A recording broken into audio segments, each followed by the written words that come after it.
जो कुछ मदिरा बदिरा पी करके जो दूसरे राजा मत्त होते हैं उनका वध नहीं करते हैं। पहले उतरने दो इसका नशा, वो नशे में आ गया है? फिर बाद में बुद्धिपूर्वक लड़ाई करे तब उनको मारेंगे।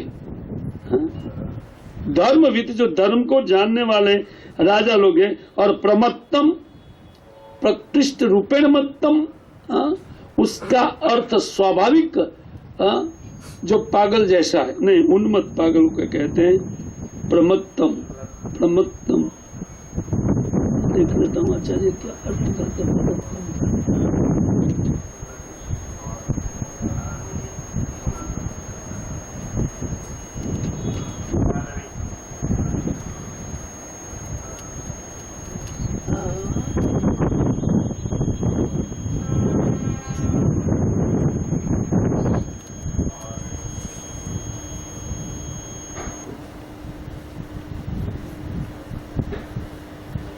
हाँ, किसी असाध्य वस्तु से रोग से पीड़ित है वो व्यक्ति प्रमत्त माना जाता है, वो प्रतिष्ठ रूपेण मत्त होता है। एक शराब पी करके मत्त होता है और दूसरा अपनी वात इत्यादि बीमारी के कारण जो कुछ अंदर से कोप है प्रकृति का, उसके कारण प्रमत्तम होते हैं। उन्मत्तम माने पागल। अच्छा, सुप्तम सोए हुए को, बालम बालक को, स्त्रियम स्त्री को, जड़म जो अप्रवृत्ति जो हथियार छोड़ दिया है।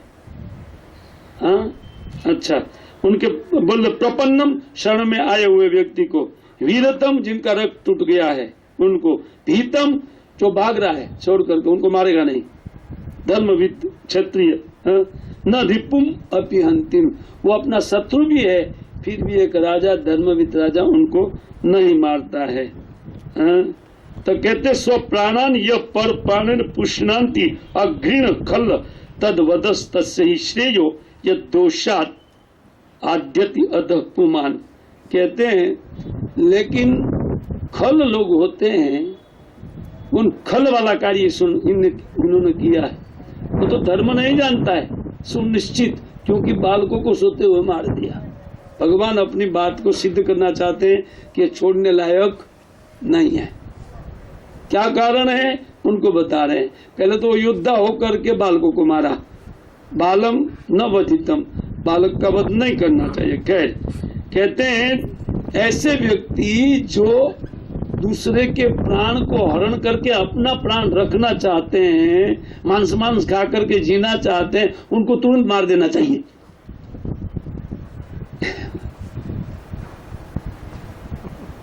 पर प्राणान हंति स्व प्राणे रक्षति, दूसरे का प्राण लेकर के अपने प्राण को जो बचाना चाहते हैं, स्व प्राणानि यह पर प्राणे प्रपुष्णांति अघृण, वो व्यक्ति क्रूर है, उनका हृदय बड़ा क्रूर है। तो बोलते हैं क्यों ना खल, वो खल माने त्रासवादी है, अभी त्रासवादी शब्द है, संस्कृत में उनको खल बोलते हैं। नहीं खलनायक नहीं, हिंदी फिल्मों में खलनायक होते हैं, ये संस्कृत शब्द है खल। ये खल शब्द बोले तद वधस तस्य ही श्रेयो, उनका वध ही उनके लिए मंगलकारी है, क्योंकि ऐसी प्रवृत्ति को लेकर के, ऐसी वृत्ति को लेकर के वो जितना जीता है वो अपने लिए उतना लंबा नरक वो बढ़ाता जाता है नरक, इसलिए उनका वध कल्याणकारी है, क्योंकि अभी वो ज्यादा नरक निर्माण नहीं करेगा अपने लिए। देखिए बहुत सुंदर बात, ये उपदेश मिलता है। मैं तो नहीं देखा परपट में प्रभुपाद जी क्या लिखते हैं, एक दो श्लोक का ही परपट देखा था, आगे मैं नहीं देखा। लेकिन अपने प्राणों के पोषण के लिए कभी भी दूसरे के प्राण नहीं लेना चाहिए, अर्थात मांस खा करके जीना नहीं चाहिए, ये बहुत जघन्य प्रवृत्ति है, उनको त्याग देना चाहिए। इससे हम लोग हमारे लिए बहुत बहुत निम्न प्रकार का नरक, उसमें भी ग्रेड है, वो एकदम निम्न नरक को हमारे लिए हम लोग उत्पन्न कर लेते हैं, निश्चित कर लेते हैं कि कड़ा से कड़ा नरक में भेजिए, हम लोग को ले जाइए, ऐसा हम निश्चित करते हैं। बोले तद वदस तद से ही श्रेय हो, उनका वध ही उनके लिए कल्याणकारी है। यह दोषात याति अधः पुमान, जिस दोष के कारण व्यक्ति अधः माने नरक में पतित हो जाता है। अच्छा, और तीसरा कारण बता रहे, न प्रतिश्रुतम तो भवता पांचाली सुनमतुम, मेरे सुनते हुए तुमने पांचाली को वचन दिया है, द्रौपदी को जाते टाइम दिया कि नहीं दिया था? अर्जुन बोला दिया था। क्या बोले थे? ना आहरिष्य शिरस तस्य यस्ते मानिनी पुत्र। बोले हे मानवती, तुम्हारे पुत्र को मारने वाले व्यक्ति का सर मैं अपने तीरों से उतार लूंगा, अतः मारो। भगवान बोल रहे हैं कि तुम इनको मारो। न तदसो वध्यता पाप आतताई ने बंधुआ, दोबारा बोल रहे, इसीलिए उनका वध ही ठीक है। ये पापी कुलांगार कुलपाशनम, ये कुलांगार है, अपने कुल के ऊपर धब्बा लगाने वाला व्यक्ति है, ये आतताई है। 10 प्रकार के व्यक्ति नहीं, 7 प्रकार के व्यक्ति को आतताई, जो किसकी भूमि छीन ले, किसकी स्त्री छीन ले, इत्यादि 7 प्रकार आगे मैं बात किया था इसका। कहते हैं कि ये आतताई और बंधुआ, तुम्हारे संबंधी को मार दिया है, भगवान बता रहे हैं। और भर्तुश्च विप्रियम वीर, और वो भी अपने स्वामी को अप्रसन्न किया, वो सोच करके कि मेरा स्वामी प्रसन्न, दुर्योधन प्रसन्न हो जाएगा, इन लोग का मैं सर काट के ले जाऊंगा, उनको भी अप्रसन्न कर दिया, क्योंकि दुर्योधन बोला और कोई साध्य देने वाला नहीं रखा तुम लोग ने, ये बहुत बड़ा गलती कर दिया। बच्चे लोग को मारने का क्या आवश्यकता था? आगे चल के हम लोग नरक जाएंगे तो व्यवस्था होनी चाहिए ना, बाहर निकालने वाला कोई चाहिए ना, क्योंकि दुर्योधन को पक्का मालूम था मैं नरक जाऊंगा 100%, तो निकालने वाला कोई चाहिए ना। स्वभाव बदली नहीं होता ना, व्यक्ति अपने स्वभाव से जबरदस्ती कार्य करता है, वो जानता है फिर भी जबरदस्ती। दुर्योधन धृतराष्ट्र नहीं जानता था कि ये अत्याचार हो रहा है, विदुर जी ने बताया। विदुर बड़ी सभा में बोल रहे हैं, सभा बड़ी थी, और दुर्योधन बैठा था, कर्ण बैठा था, सब लोग बैठे थे, और उन्होंने कहा ये तुम्हारे कुल का नाश करवाने वाला व्यक्ति है दुर्योधन, ऐसा करके बोला। और उसी में बताया कि राजन तुम पुत्र मोह को छोड़ दो। तो जानते हैं उन अंधे व्यक्ति ने क्या कहा? बोले ओहो, तुम्हारा जो वचन है वो तो हृदय को अत्यंत शीतल करने वाले हैं, लेकिन मेरा चित्त उसको ग्रहण नहीं करता है, क्योंकि पुत्र मोह है भीतर कि मेरा ही बेटा राजा बनेगा। तो जबरदस्ती प्रकृति कार्य करा रही है, नहीं चाहते हो। हम लोग के साथ नहीं होता है क्या? कई बार होता है ना, हमारे लिए ठीक नहीं है, कौन देख रहा है, ठीक है नहीं, चालू करो। ये प्रकृति का फोर्स है, जो इस फोर्स को, इस वेग को हटा सकता है, वो जो मात्र इन महामंत्र को करता है। हरे कृष्णा कृष्णा कृष्णा हरे हरे, हरे राम राम। मंत्र का अर्थ है मौन, विच्छेद करने पर मंत्र, तो विच्छेद बीच में से करने पर संस्कृत संधि में मन आता है, और त्र 2 शब्द होता है, मंत्र। तो मन माने मन, और त्र माने त्राण से उठाने वाला। हमारा मन त्राण में पड़ा हुआ, प्रकृति के त्राण में। जबरदस्ती प्रकृति हमसे कार्य करवाती है, नहीं चाहते हुए भी। अर्जुन भी बोले ना भगवद गीता में, ये नहीं चाहते हुए भी हम लोग कार्य में लगाती है। क्या बात है, ये क्या वस्तु है?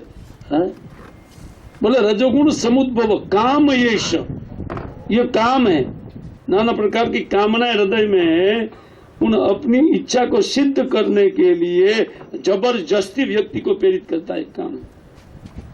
काम है ये रजोगुण समुद्भव, रजोगुण के कारण उत्पन्न हुआ ये काम है।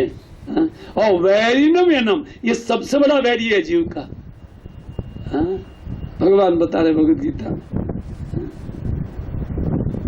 देखिए जानते हुए भी ये कार्य होता है, तो ये भी जानता था। दुर्योधन के भी उन्होंने अपने स्वामी को भी खुश नहीं किया। वो कहते भर्तुश्च विप्रियम, अपने स्वामी को भी, अपने स्वामी का अप्रिय कार्य किया।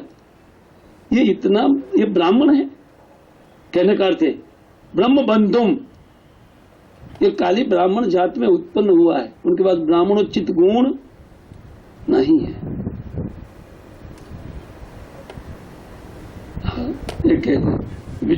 वीर कृतवान कुल पासन, इसलिए भगवान कहते हैं कि ये हे वीर, इन कुलांगार का नाश करना ठीक है, उनका वध करना ठीक। बांध करके कहाँ चले, शिविर में ले जाना चाहते, बांध करके, सांप को बंद करके शिविर में ले जाया जाता है, सांप को जहीं देखा वहीं वध करना चाहिए, भगवान बता रहे हैं। एवं परीक्षिता धर्मम पार्थ, देखिए शुद्ध गोस्वामी बात बोल रहे हैं कि एवं परीक्षता धर्म पार्थम कृष्णेन प्रेरित। भगवान इस प्रकार बार बार अर्जुन को उकसा रहे थे, मारो मारो। लेकिन भीतर से चक्रवर्ती ठाकुर बहुत सुंदर बात बोल रहे हैं। लेकिन उनकी उक्ति देखिए, वो बोलते हैं अमुजक्षण, किस लिए? बाहर से क्रोध करके बोल रहे थे, भीतर क्रोध नहीं था। ये कह रहे, कहते हैं कि एवं परीक्षता धर्मम पार्थ, अपने भक्त के धर्म का समझ का परीक्षा ले रहे थे और समाज को बता रहे थे कि मेरा भक्त मेरी आज्ञा शास्त्र का पालन कितना कर सकता है। इन संकट विपत्तिगत क्रोधित दशा में भी और मेरे द्वारा प्रेरित करने पर भी सब पापों से बचाने वाला महासूच। भगवद गीता में मैंने बोला है, मैं जो बोलता तुम करो और पाप लगेगा, महासूच, चिंता मत करो, सारे पापों से मुक्त करो। मेरे कहने पर भी कहते प्रेरित ने इच्छद हंतुम गुरु सुतम, यद्यपि आत्महनम महान। भगवान के द्वारा प्रेरित होकर के भी अर्जुन अपने गुरुपुत्र का वध नहीं करना चाहते थे। यही अर्जुन की महानता है और यही भगवान विश्व को दिखाना चाहते थे। देख लो, ये पार्थ है। भक्त का गुण कैसा होना चाहिए, क्वालिटी क्या है भक्त का, बता रहे। संकट आने पर भी धर्म का उल्लंघन नहीं करेंगे। कितना में विपत्ति में पड़ा है लेकिन धर्म का उल्लंघन नहीं करेंगे, क्योंकि धर्म भगवान की आज्ञा है। एक साइड भगवान की आज्ञा करना है और दूसरी साइड हे भगवान हम आपके शरण में हैं। भगवान बोलता क्या शरण लिया है? तुम मेरी आज्ञा का उल्लंघन करके फिर मुझे बोल रहे कि मैं आपके शरणागत हूं। देखिए बहुत सुंदर बात है, कई सारा उपदेश मिलता है। बोला नेचद हंतुम गुरु सुतम, फिर भी गुरुपुत्र को अर्जुन मारना नहीं चाह रहे थे। क्यों ना? यद्यपि आत्महनम महान, बोलते यद्यपि अपने पुत्रों को मारने वाला था लेकिन तिस पर भी अर्जुन का ये महानता था, महान हृदय था अर्जुन के पास। भगवान के वो महान भक्त थे, उन्होंने मारना नहीं थे। अथोपेत्य स्वशिबिरम गोविंदम उक्त्वापि, गोविंद प्रिय सारथी, जिनके सारथी भगवान थे, ऐसे गोविंद जो इंद्रियों का संचालन करने वाले हैं। गो माने इंद्रिया,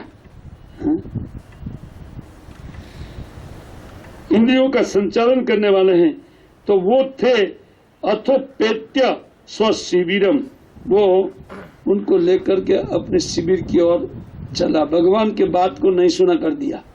भगवान खुश हो गए, अर्जुन पास हो गया, 100% मिल गया उनको।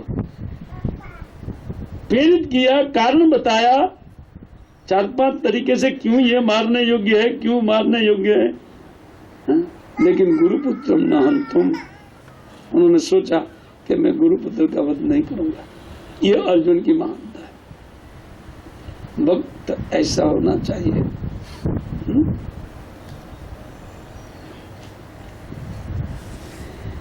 कहते हैं कि जब वो शिविर की ओर लाए तो द्रौपदी ने देख लिया दूर से। वो कहते हैं कि तथा आहतम पशुवत पाशबद्धम अवांग मुखम कर्म जुगुप्सितेन, जघन्य कर्म करने के कारण इनका सर झुका हुआ था। किसका? अश्वत्थामा का। द्रौपदी ने देखा दूर से आते हुए कि इनको पशु की तरह बांध करके ला रहे अर्जुन जी।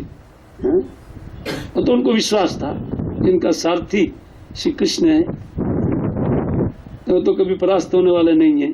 तो जब ला रहे थे बंधन बांध करके पशु की तरह घसीटते हुए, तो कहते हैं कि उन बंधा हुआ अश्वत्थामा का सिर झुका हुआ था और वो पशुवत घसीट करके लाया जा रहा था। निरीक्ष कृष्णा अपकृतम गुरुर सुतम वाम स्वभाव कृपया ननामच्च।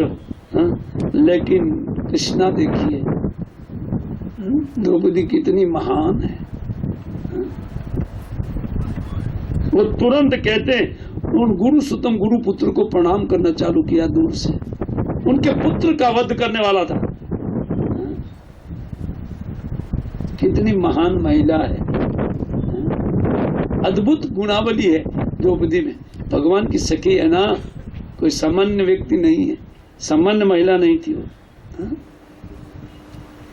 तो कहते हैं कि निरीक्ष कृष्णा अपकृतम, यद्यपि उन्होंने कृष्णा का अपराध किया था, द्रौपदी का अपराध किया था, लेकिन तिस पर भी गुरु सुतम, उन्होंने देखा नहीं मेरे गुरु का पुत्र है, अर्थात अर्जुन के गुरु का पुत्र है तो मेरे गुरु पुत्र है।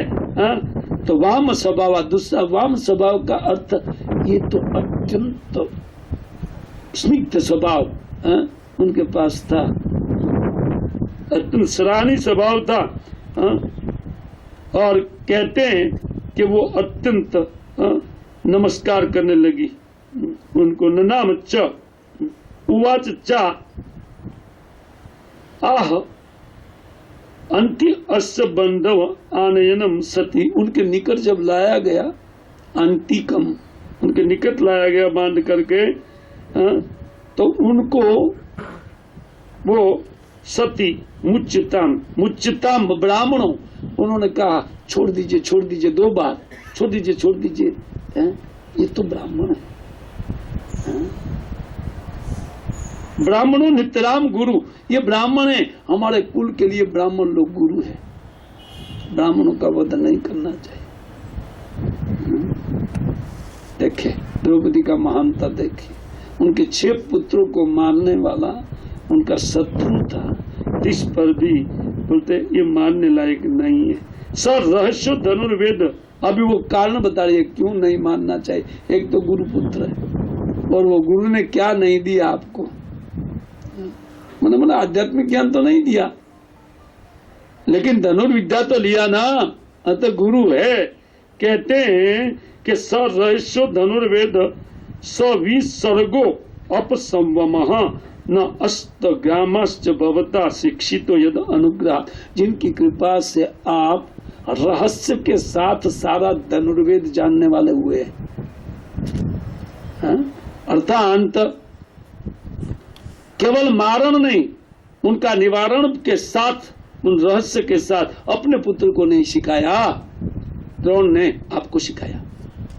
कहने का अर्थ ये है उनका पुत्र नहीं जानता है, लेकिन आपको सिखा, जो अपने पुत्रों को नहीं दे करके आपको ज्ञान दिया, ऐसे उन गुरु पुत्र को मारना आपके लिए उचित नहीं है।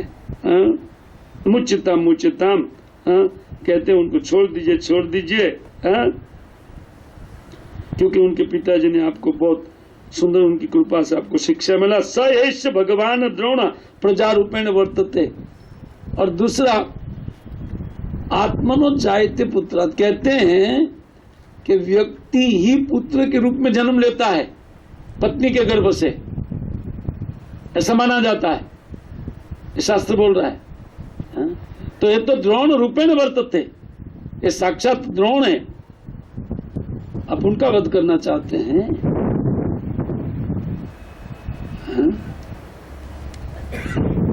देखिए हम सुंदर बात बता रहे द्रौपदी। स एष भगवान द्रोण प्रजा रूपेण वर्तते, ये द्रोण ही प्रजा रूप में है।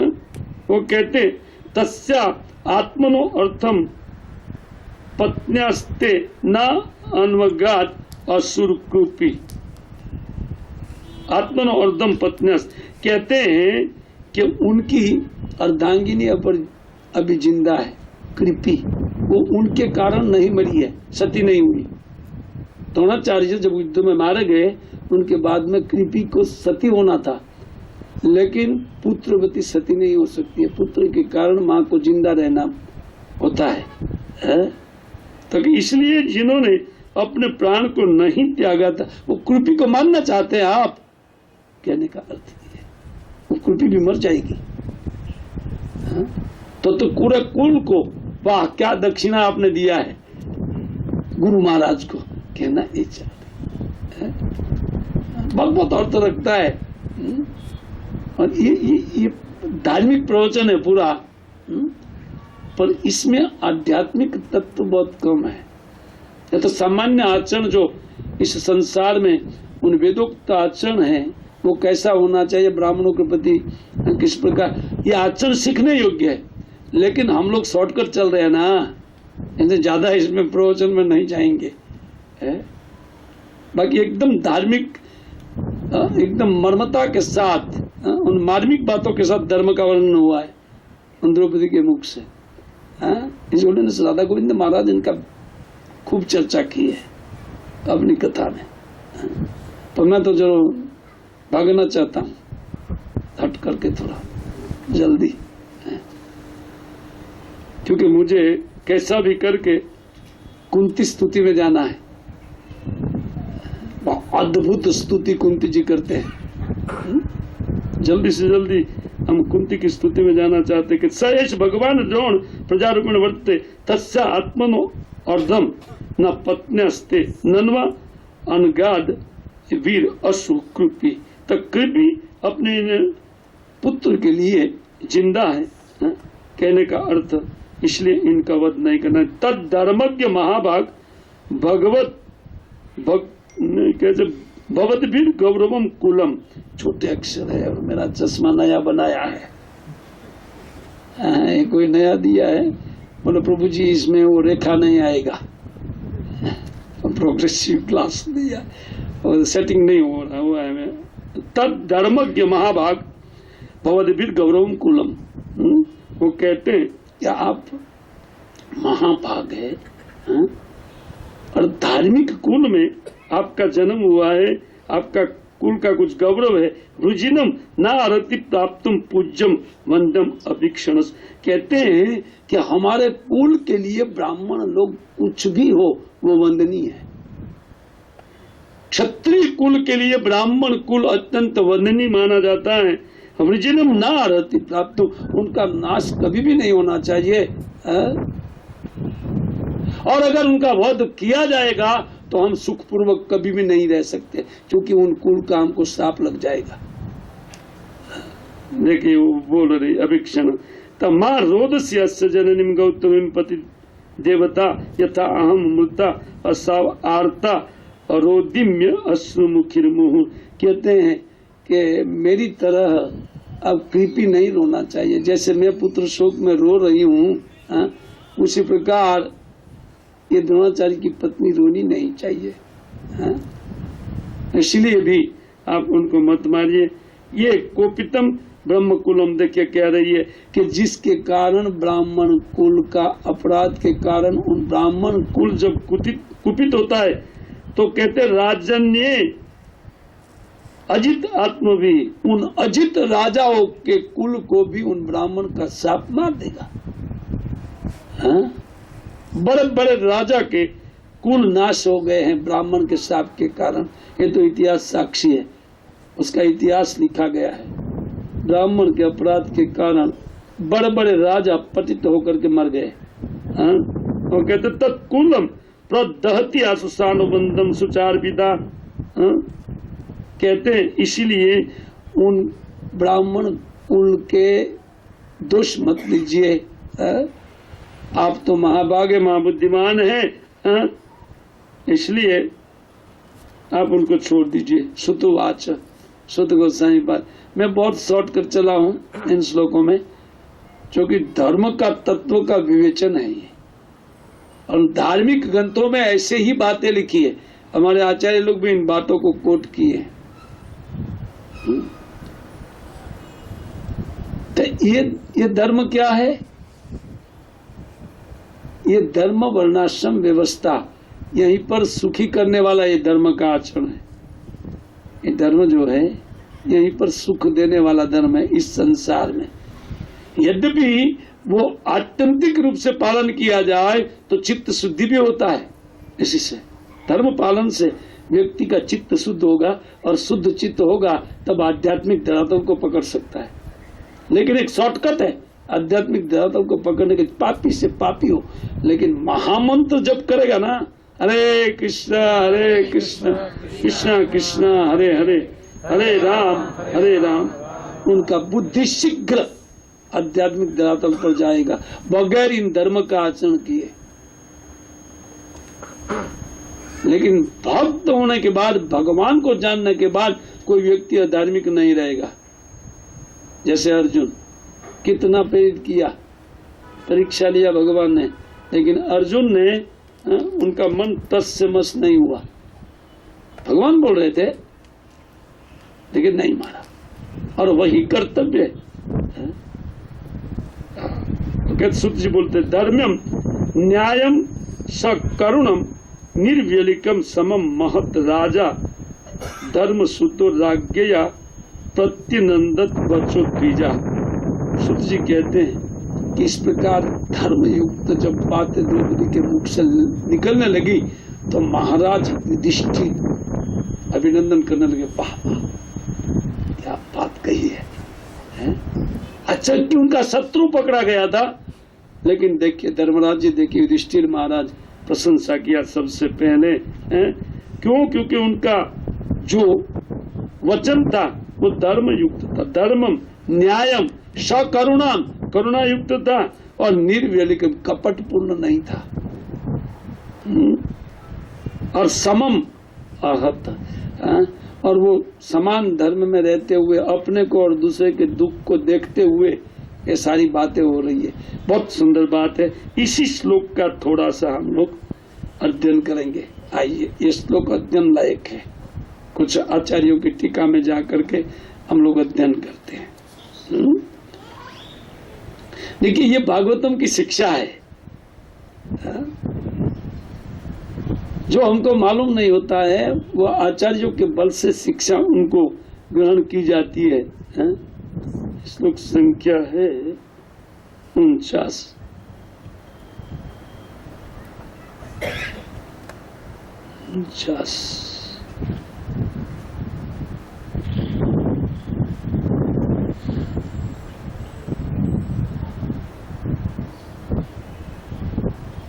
ज्यादा नहीं।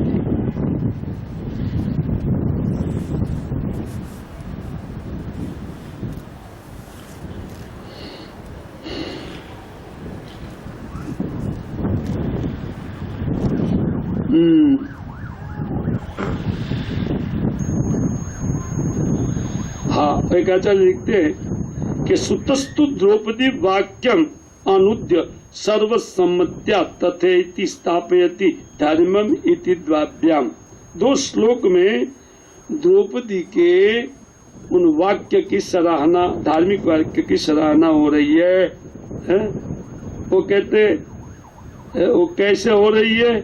तो कहते धर्माद अनपेतम धर्म्यम एवं न्यायम निर्व्यलिकम निष्कपटम समम समबुद्धि उक्तम महद राजभक्तुम।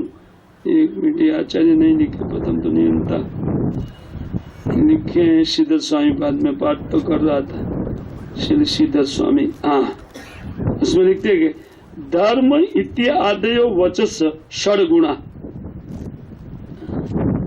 उन धर्मादि लक्षण 6 प्रकार के लक्षण बताकर, धर्म पकड़ करके 6 प्रकार के लक्षण युक्त, सुंदर लक्षण युक्त प्रवचन था द्रौपदी का। वो कैसे था? बोले षड्गुण युक्त, पूर्व श्लोक षटके द्रष्टव्या तत् धर्म्यम धर्माद अपेतम। धर्म का उल्लंघन करके वो नहीं बोल रही थी। और मुच्यतम इति न्यायन न्याय अनपेतम।